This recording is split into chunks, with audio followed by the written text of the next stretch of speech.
सोचिए, कोई अपने फेवरेट क्रिएटर को फॉलो कर रहा हो, उनकी वेकेशन की तस्वीरें देख रहा हो और फिर अचानक पता चले कि वो तो उस सफर पर कभी गए ही नहीं। असल में वो तो इस दुनिया में ही नहीं थे। आज हम हिमानी नरवाल के ऐसे ही एक हैरान कर देने वाले केस की कहानी देखेंगे। एक ऐसी कहानी जहां एक डिजिटल जिंदगी असली जिंदगी खत्म होने के बाद भी चलती रही। तो बात है 2025 की शुरुआत की। हिमानी नरवाल एक उभरती हुई पॉलिटिकल इन्फ्लुएंसर थीं। करीब 50 लाख लोग उन्हें फॉलो करते थे और उनके फॉलोअर्स को उनके सोशल मीडिया पर एक से बढ़कर एक वाइब्रेंट वेकेशन अपडेट्स दिख रही थीं। मतलब सब कुछ परफेक्ट लग रहा था, जैसे वो अपनी जिंदगी के सबसे बेहतरीन दिन जी रही हों। लेकिन इस परफेक्ट दिखने वाली ऑनलाइन दुनिया के पीछे एक बहुत ही भयानक सच छिपा हुआ था।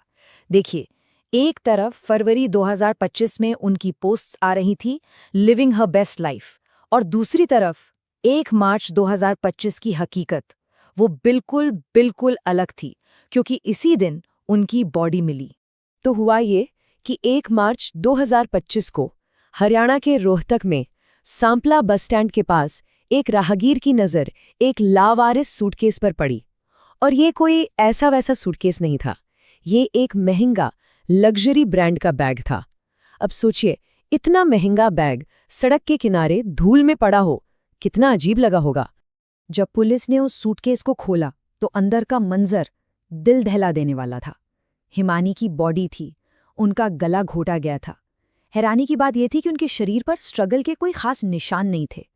लेकिन एक चीज थी जो बहुत अजीब थी, उनके हाथों पर लगी मेहंदी, वो बिल्कुल ताज़ा थी।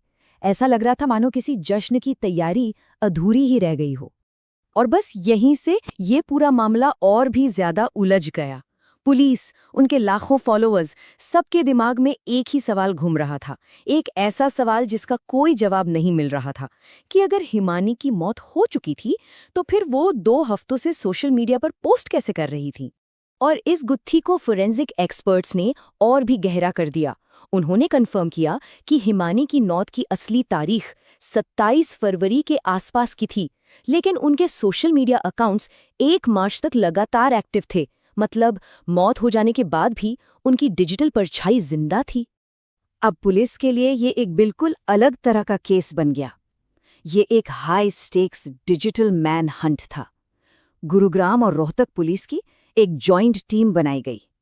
उनका टारगेट क्लियर था, कातिल को पकड़ना। और वो ये अच्छी तरह जानते थे कि कातिल के पास हिमानी का फोन है और वो उसी फोन का इस्तेमाल करके सबको धोखा दे रहा है। तो पुलिस ने सबसे पहले हिमानी की प्राइवेट चैट्स खंगालनी शुरू की। और ज्यादा टाइम नहीं लगा, उनकी नज़र झज्जर के एक 30 साल के मोबाइल शॉप ओनर सचिन पर आकर रुक गई। पता चला कि सचिन के साथ उनकी चैट्स में पैसों को लेकर काफी तीखी बहस हुई थी। और फिर पुलिस के हाथ वो सबूत लगा जिसका उन्हें इंतजार था। 27 फरवरी की रात की एक सीसीटीवी फुटेज। इस फुटेज में सचिन के जैसा दिखने वाला एक आदमी एक भारी सूटकेस को घसीट रहा था। फुटेज में एकदम साफ दिख रहा था कि सूटकेस इतना भारी था कि उसे उठाने में उस आदमी को कितनी मुश्किल हो रही थी। तो सवाल ये उठता है कि आखिर इस भयानक क्राइम के पीछे की वजह क्या थी। पुलिस के मुताबिक मोटिव 2 चीजें थी, पैसा और जलन। इन दोनों का एक बहुत ही खतरनाक कॉकटेल। पुलिस की जांच में जो बात सामने आई वो और भी चौंकाने वाली थी। पता चला कि 27 फरवरी को जब पैसों को लेकर उनका झगड़ा हुआ तो सचिन ने कथित तौर पर एक मामूली से मोबाइल फोन चार्जर केबल से हिमानी का गला घोट दिया। सोचिए, एक ऐसी चीज जो हम सब रोज इस्तेमाल करते हैं, वो एक जानलेवा हथियार बन गई। तो अब आते हैं उस सवाल पर कि आखिर ये डिजिटल घोस्ट बनाया कैसे गया। सचिन जो था वो एक मोबाइल शॉप का मालिक था, तो उसे टेक्नोलॉजी की अच्छी खासी समझ थी। उसने हिमानी का फ़ोन, लैपटॉप और ज्वेलरी सब चुरा ली और फिर अपनी टेक्निकल नॉलेज का इस्तेमाल करके उसने फ़ोन की सिक्योरिटी को बाईपास किया और हिमानी की पुरानी तस्वीरें ऐसे पोस्ट करना शुरू कर दिया जैसे वो सच में कहीं घूम रही हों। ये एक डरावना रिमाइंडर है कि हमारी डिजिटल पहचान को कंट्रोल करना कितना आसान हो सकता है। लेकिन ये डिजिटल धोखा ज्यादा दिन नहीं चला। आखिरकार पुलिस ने इस पूरे जाल को तोड़ दिया और सचिन को दिल्ली से ट्रैक करके गिरफ्तार कर लिया। इस पूरी कहानी का एक और पहलू है हिमानी के परिवार का दर्द।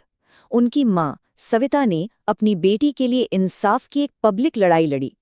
उनका ये मानना था कि हिमानी की कामयाबी ही उसकी दुश्मन बन गई, कि कुछ लोग थे जो उसके आगे बढ़ने से जलते थे और उसे बर्दाश्त नहीं कर पाए।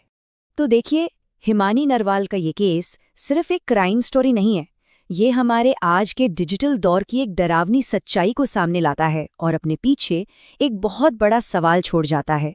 जब हम इस दुनिया में नहीं रहते तो हमारी ऑनलाइन कहानी, हमारी डिजिटल पहचान को कौन कंट्रोल करता है?